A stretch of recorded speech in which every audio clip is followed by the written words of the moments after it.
Bien, la doctrina de la justificación viene siendo una doctrina esencial de vida o muerte para cualquier persona que quiere estudiar la palabra de Dios. Esta doctrina es la que responde la siguiente pregunta: ¿por qué razón tenía que morir Jesucristo? Muchos responden: por nuestros pecados. Pero ¿por qué razón tenía que morir Cristo? Por mi pecado. ¿Qué tan grave puede ser la palabra pecado como para que el Hijo de Dios tenga que venir al planeta Tierra a morir de la forma que murió, y que la Biblia dice que esto podría ser, o es más bien, el mayor acto de amor? De tal manera amó Dios al mundo que entregó a su Hijo. Yo quiero que sepan que el Evangelio comienza con Dios. Para nosotros entender las buenas noticias de este libro, tenemos que saber quién es Dios. Y la Biblia dice que Dios es un Dios bueno, es un Dios justo, pero es un Dios santo. Y la palabra santidad es lo opuesto al pecado. La santidad no puede estar donde está el pecado. Y aquí nosotros decimos, bueno, nada de qué preocuparse, qué bueno de que Dios sea bueno, santo y justo. Sí, pero cuando entendemos qué es el hombre con la información que nos da la Biblia, ahí sí deberías de preocuparte. Porque la Biblia dice que tú y yo somos malos por naturaleza, somos injustos y somos pecadores. Ya aquí empezamos a ver que hay un abismo entre Dios y los hombres. Dios es santo, es bueno, es justo, y el hombre es malo, es pecador e injusto. Ahora, la Biblia también dice cuál es la paga del pecado. ¿Qué merece el pecador? Y el pecador merece la condenación eterna. La paga del pecado es la muerte, Romanos 6:23. Y no me refiero a la muerte que quizás ya tú conoces, de que se te murió un familiar o ves personas muriendo. Me refiero a la muerte eterna. Después de que tú mueras, que te separes de este plano y entiendas que el plano espiritual es real, que existe, y sepas que hay un infierno, eso es lo que tú mereces. Porque muchas veces lo que tú y yo merecíamos, corrijo. ¿Por qué? Porque todos somos pecadores. Todos desde que nacemos tenemos una naturaleza que nos inclina a hacer las cosas mal. Siempre decimos, a los niños no se les enseña a portarse mal, porque ya saben portarse mal. Se les enseña a portarse bien. ¿Por qué? Porque en pecado fuimos concebidos y hay una maldad inherente a nosotros. Ahora, hay una pregunta entonces aquí. ¿Cómo se puede salvar la humanidad? ¿Cómo se puede salvar la persona? ¿Cómo te puedes salvar tú? ¿Cómo me puedo salvar yo? Porque hay un conflicto, hay una separación aquí. Dios santo, el hombre pecador. Muchas religiones, por no decir todas, apelan que se puede salvar por medio de sacrificios y buenas obras. Sin embargo, este libro que yo tengo en mis manos dice que no se puede salvar el ser humano por medio de sacrificios ni de buenas obras. No solamente eso, sino que también nos deja claro lo siguiente: nuestras obras son como trapos de inmundicia delante de los ojos de Dios. Romanos 3:20, por las obras nadie es justificado, nadie se salva. ¿Por qué? Porque si el hombre es malo, si el hombre tiene la maldad en su mente y en su corazón, las cosas que haga, sus obras, también van a estar manchadas con ese pecado. Por eso es que tampoco nos salvamos por la obra. Seguimos teniendo la pregunta: ¿cómo voy al cielo entonces? ¿Cómo obtengo la salvación? ¿Cómo puedo entrar al paraíso si nada de lo que yo pueda hacer me da esa prerrogativa, me da ese derecho de entrar al tercer cielo y estar con Dios? Si yo soy pecador y Dios es bueno y Dios es santo, entonces soy enemigo de Dios. Este es el conflicto más grande que expone la palabra de Dios, el Evangelio. Hay una separación. ¿Qué fue lo que le dijo Dios a Adán y Eva? Mira, no te comas ese fruto, porque el día que te comas ese fruto ciertamente morirás. Cuando seguimos leyendo la Biblia nos damos cuenta que Adán y Eva se mantuvieron con vida. Incluso tuvieron a Caín y Abel, ya saben la historia. ¿A qué muerte se refería Dios cuando le dijo en el huerto de Edén a Adán y Eva, ciertamente morirás? La palabra muerte en la Biblia significa separación. No significa dejar de existir. Significa, Adán y Eva, si tú comes de ese fruto y me desobedeces, te vas a separar de tu Creador. Y esto va a generar un conflicto muy grande porque yo soy tu Creador, yo te creé. Y ya sabemos las consecuencias de lo que pasó y cómo esas consecuencias llegaron a tu vida, a mi vida, por medio de nuestros padres, y a tus padres le llegaron por sus padres y viceversa. Aquí el hombre empieza a filosofar y decir, es injusto porque yo no fui el que pecó. ¿Qué culpa tengo yo con lo que hizo Adán y con lo que hizo Eva? ¿Por qué si yo soy inocente nazco con pecado? Muy bien, la Biblia dice, por un hombre entró el pecado y por otro hombre entró la salvación. Si te parece injusto, el Dios al que tú cuestionas también entregó un solo hombre para que por medio de ese hombre gratuitamente tú y yo podamos tener la salvación. Y ese hombre se llama Jesucristo. Ahora bien, para morir por nuestros pecados, este hombre tenía que ser 100% hombre y 100% Dios. Jesucristo, para que su sacrificio fuese completo y pudiera cubrir los pecados pasados, presentes y futuros de tu vida, de mi vida y de toda la humanidad, escucha lo que te estoy diciendo, este hombre tenía que ser 100% hombre y 100% Dios.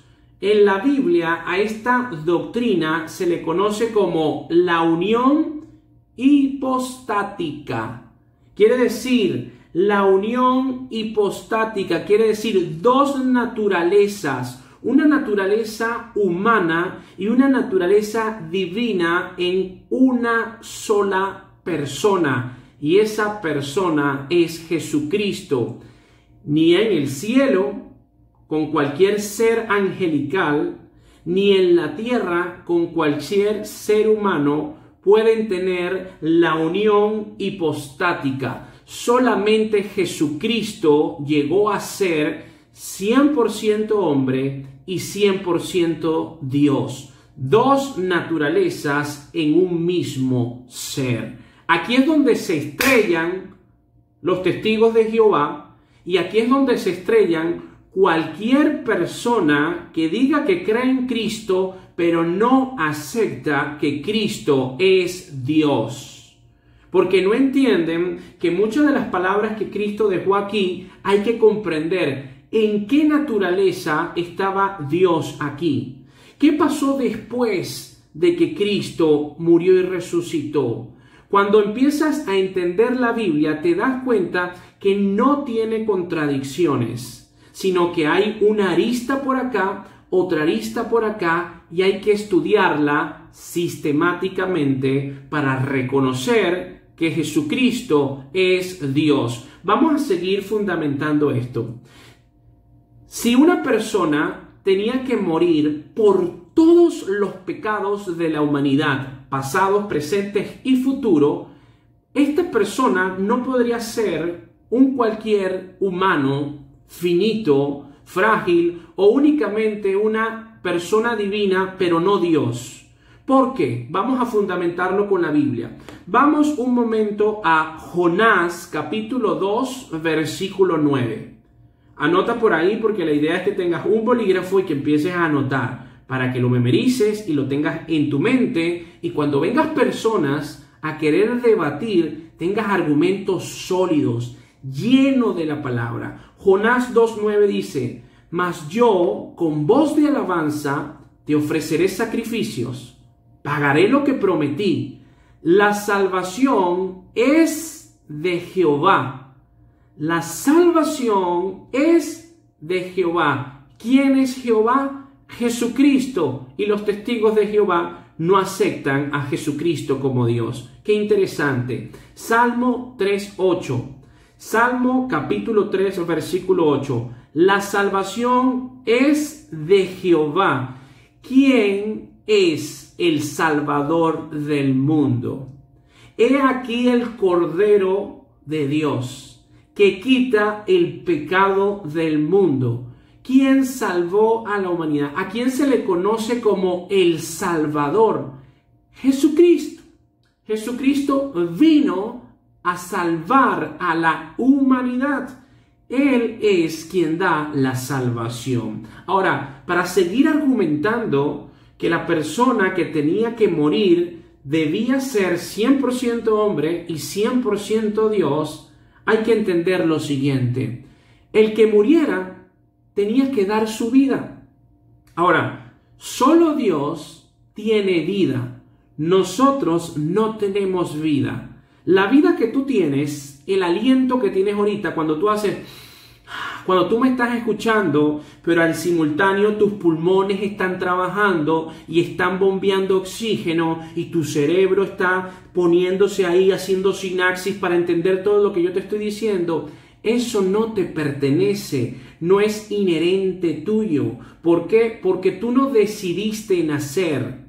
Tú no decidiste nacer. Y si tú te quitas la vida hoy, te pregunto, ¿tú tienes el poder para volverla a colocar y resucitar? No. ¿Por qué? Porque la vida le pertenece a Dios. Anota, Hechos 17:25. Vamos a buscarlo para leerlo.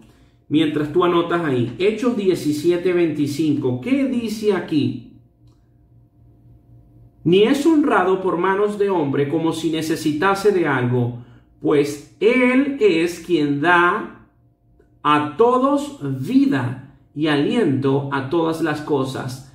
Dios es quien da vida. La vida no te pertenece, te fue dada como una bendición. Nehemías 9:6 también dice lo mismo. Juan 1, versículo 3 y 4. Es Dios quien da vida, pero el que muriera como sacrificio tenía que dar su vida. ¿Qué dijo Cristo en Juan capítulo 10, versículo 18? Juan 10, versículo 18. Vayan anotando para confirmar y profundizar en semejante declaración dada por Jesucristo. Nadie me la quita, sino que yo de mí mismo la pongo. Tengo poder para ponerla y tengo poder para volverla a tomar. Jesucristo, hablando de su propia vida, dice, nadie me la quita, sino que yo mismo la pongo. Tengo poder para ponerla y tengo poder para volverla a tomar. Juan 10, 18. ¿Quién puede hacer eso? Dios únicamente. Jesucristo es Dios. Tercer argumento para seguir diciendo que Jesucristo es Dios.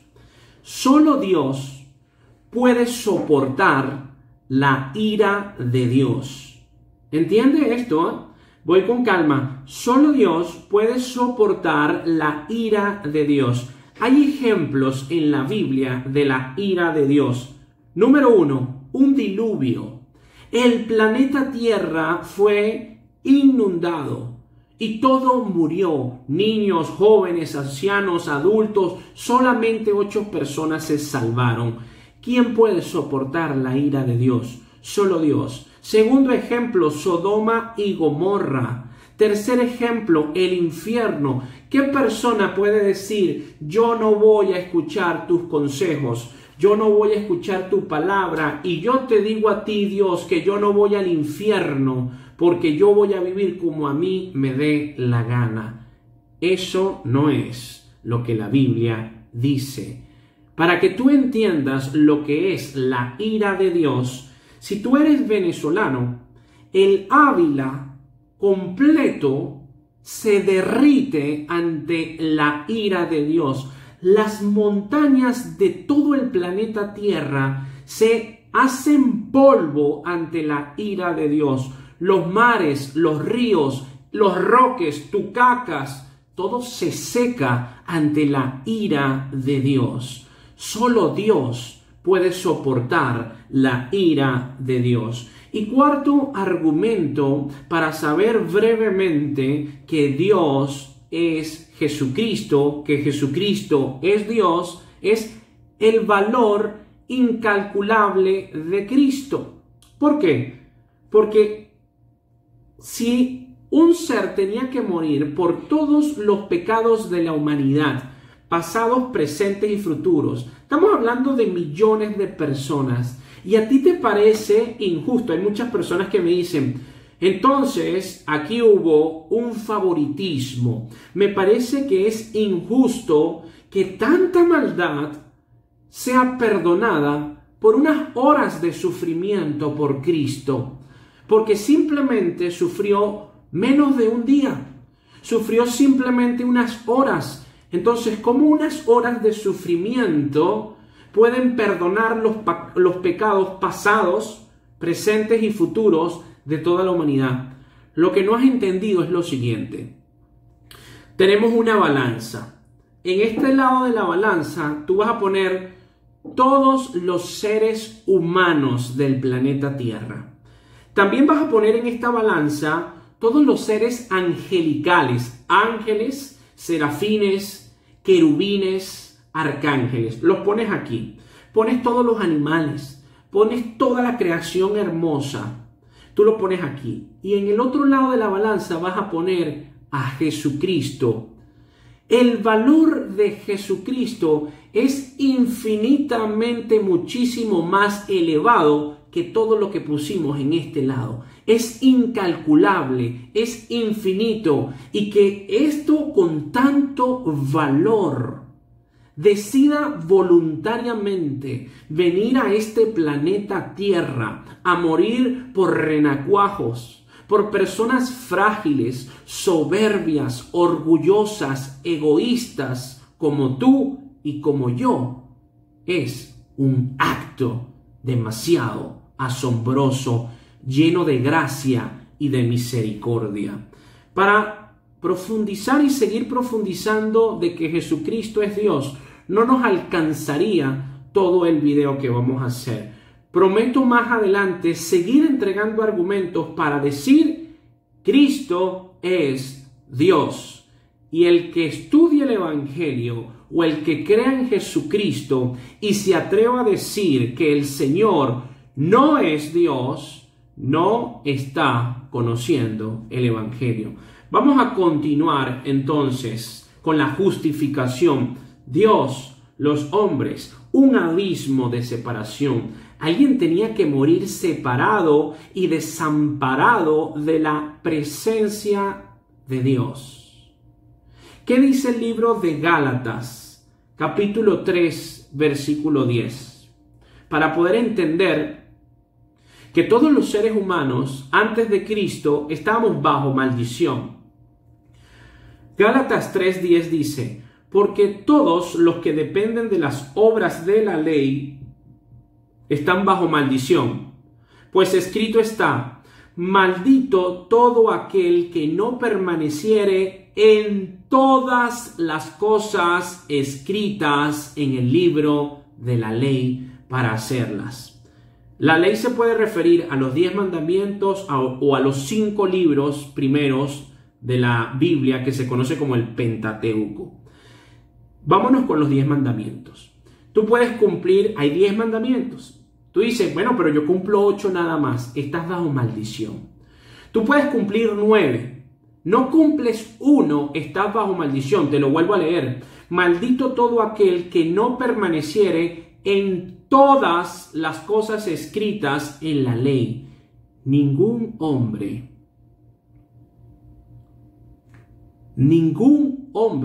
que haya existido, que exista o que existirá, puede cumplir todo lo que la ley de este libro dice que se cumpla solamente basándose y apoyándose en su propia moral y en su propio esfuerzo.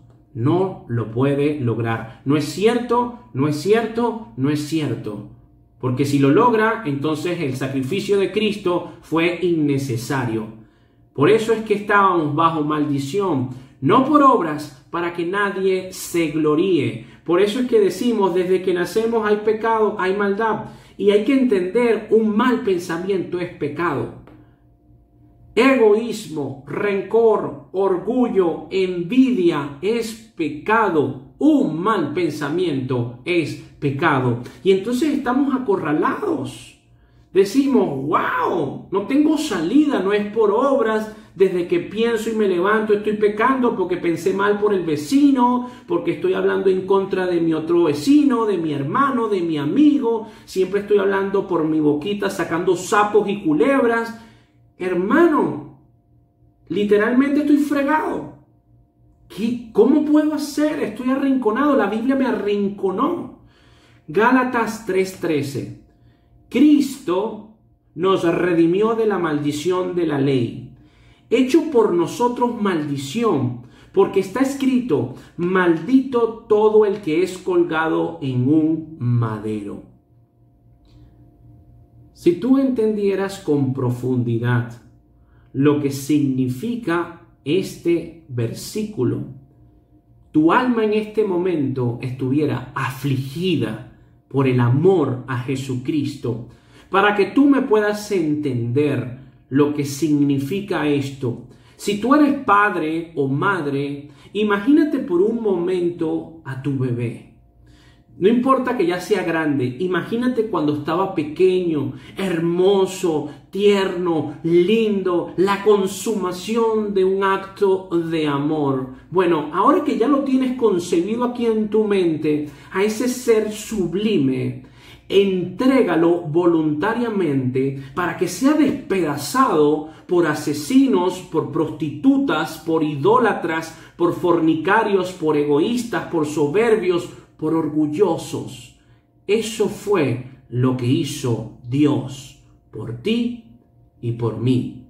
De tal manera nos amó que entregó a su Hijo, incalculable valor, ser único y sin mancha, el santo muriendo por los pecadores. Un hombre que no conoció pecado se hizo pecado pensando en ti, pensando en mí. Si tú meditaras en todas las implicaciones del sacrificio de Cristo, lo pensaras 2 veces antes de cerrar tus ojos y creer que Dios es el genio de la lámpara. Dame, dame, dame, dame, te pido, te pido, te pido.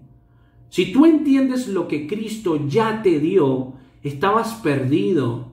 Lo único que me merecías era la condenación eterna, el infierno, tú y yo. Y de tal manera nos amó que entregó eso preciado para darte la oportunidad de que gratuitamente tengas un camino al cielo. Y no solamente eso, sino que seas coheredero de su reino. Hay galardones. Hay coronas esperando por los que se esfuerzan por creer en el Evangelio y por compartir el Evangelio. Pongan su mira en los asuntos del cielo. No acumulen riquezas en la tierra donde la polilla y el orín corrompen. Y a pesar de todo eso, por no entender el Evangelio, tú oras de la siguiente manera: Padre, te pido que me ayudes a volver a mi trabajo, te pido que te lleves el virus, te pido, Señor, que tenga bendición y que pueda ganarme ese dinero, te pido y te pido y te pido y te pido y te pido. Pedís y no recibís, porque pides mal para gastar en vuestros deleites. Pides pensando en que tú eres merecedor de todo y no entiendes que el creador de todo dio la vida por ti. Ese es el Evangelio. Y el Evangelio te ubica en espacio y tiempo y empiezas a orar: distinto. Gracias, Señor. Gracias por morir por mí, porque no tenía salida. Estaba en un callejón sin salida y tú me diste la oportunidad de ser llamado coheredero de tu reino, de ser hijo de Dios cuando antes era una criatura. Gracias, Señor, por tu pasión. Gracias por tu sacrificio. No merecía ese sacrificio y te lo agradezco.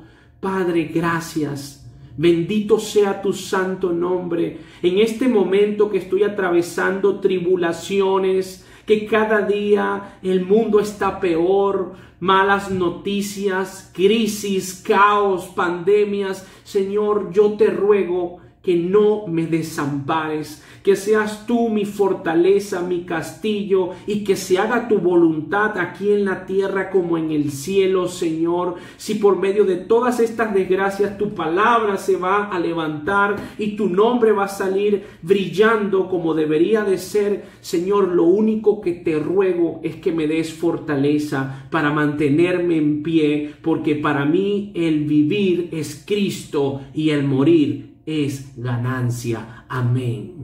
La oración está direccionada a lo que la Biblia dice que nosotros debemos de orar. Cuando tú escuchas un pastor o un hombre de Dios o un hermano, que pueden ser nuestros hermanos pero están sinceramente equivocados, que oran, decreto sanidad, declaro prosperidad, es un abuso de autoridad. Cuando el hombre habló, la naturaleza se cayó. Cuando Dios habló, generó orden, creó de la nada. Mucho cuidado con eso. En otro video hablamos de el error tan grave de creer que podemos decretar sanidad. Decretar como decreto que se pare el huracán. Declaro que el coronavirus ya no exista y quedan en ridículo, porque eso no fue lo que la Biblia dice. Cuando ustedes oran de la siguiente manera: hágase tu voluntad. Cuando nosotros entendemos eso, nosotros empezamos a ubicarnos y empieza la gloria de Dios a invadirnos, a traspasarnos por medio de su Biblia, y empezamos nosotros a vivir una paz que sobrepasa todo entendimiento. ¿Por qué? Porque no se puede entender, no hay agua, no hay luz, no hay comida, hay virus, hay escasez, tercera guerra mundial, nuevo orden mundial, los extraterrestres, y tú estás. Gracias, Señor, bendito sea tu santo nombre. No se entiende. ¿Por qué no se entiende? Porque es una paz que proviene del cielo. Tú no andas por ahí. Declaro esto, declaro esto, declaro esto. Tú no andas peleando, porque la Biblia comienza con un Génesis y con un Apocalipsis que habla de juicio. La ira de Dios viene. Entonces tú te ubicas y entiendes, wow, se está cumpliendo lo que la Biblia dice que se está cumpliendo. Señor, eres fiel. Y empiezas a tener la armadura de Dios. Efesios 6. ¿Por qué nos mandan a ponernos un casco, un escudo, una espada? Porque estamos en guerra. Y cuando estamos en guerra, que estamos guerreando, no podemos pensar en que ya viene la paz, ya viene la paz. Seguimos en guerra hasta que Cristo venga. Por eso tenemos que tener una armadura. Ahora, ¿qué significa la justificación? La doctrina esencial. El santo, el justo, el inocente, se hizo maldición por nosotros y pagó ahí en esa cruz lo que tú y yo merecíamos pagar. Cuando nosotros vemos cómo quedó Cristo, que nos podemos imaginar desfigurado, ensangrentado, desformado, flagelado, así de horrible es lo que hace el pecado adentro de ti. Te aprisiona, te llena de porquería, te despedaza, te descuartiza, y tú solo no lo puedes lograr, porque la carne es débil, pero todo lo puedo en Cristo que me fortalece. Entiendes que por medio de su sacrificio tú eres justificado y que ahora tienes un mediador entre tú y Dios, uno solo. No hay vírgenes, no hay santos, no hay papas, un solo mediador, Jesucristo, y en Él descansas.